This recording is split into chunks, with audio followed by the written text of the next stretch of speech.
সুপ্রিয় শিক্ষার্থীবৃন্দ, সবাইকে আন্তরিক শুভেচ্ছা। আজকে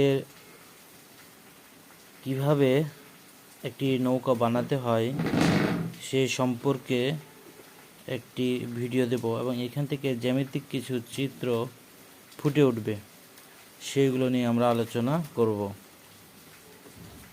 প্রথমত আমরা নৌকা আঁকতে গেলে এখানে আমরা দুইটা ভাঁজ করব। এই দুইটা ভাঁজ করার পর এটাকে আবার অর্ধেক করে নিই।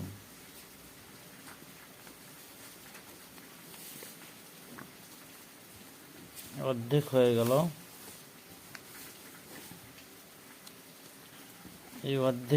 এই অর্ধেক অংশ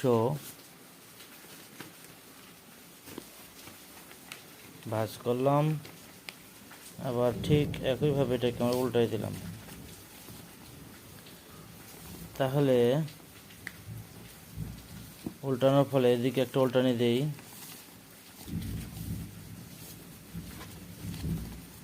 আবার বিপরীতক্রমে এদিকে একটা উল্টানি দিই।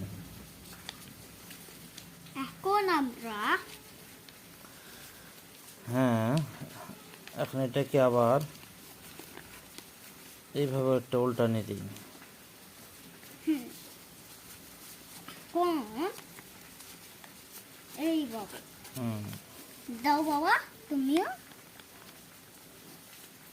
এটা একটা বর্গক্ষেত্র তৈরি হলো।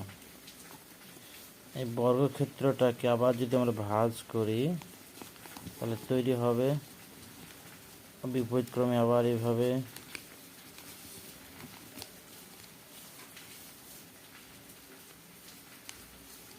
কি তৈরি হলো? ত্রিভুজ।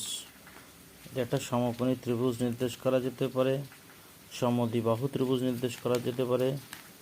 এইখানে আমরা একটা লম্ব নির্দেশ করতে পারি, এইখানে আবার সমকোণ তৈরি হয়েছে, এটাও আমরা দেখাতে পারি। এখন এটাকে আমরা এদিকে উল্টাই দিই, উল্টে দিলে আবার বর্গ দেখা যাবে। এই বর্গটাকে আবার এইভাবে টান দিলে একটা নৌকা হয়ে গেল। নৌকার আকারটা একটি কি হয়ে গেল? ট্রাপিজিয়াম হয়ে গেল। এই দেখো, আমার মারুফ, আমার ছেলেও একই জিনিস তৈরি করতে পেরেছে, তবে আর একটু ভালো করে তৈরি করতে হবে মারুফকে, তাই না? হ্যাঁ, গুড।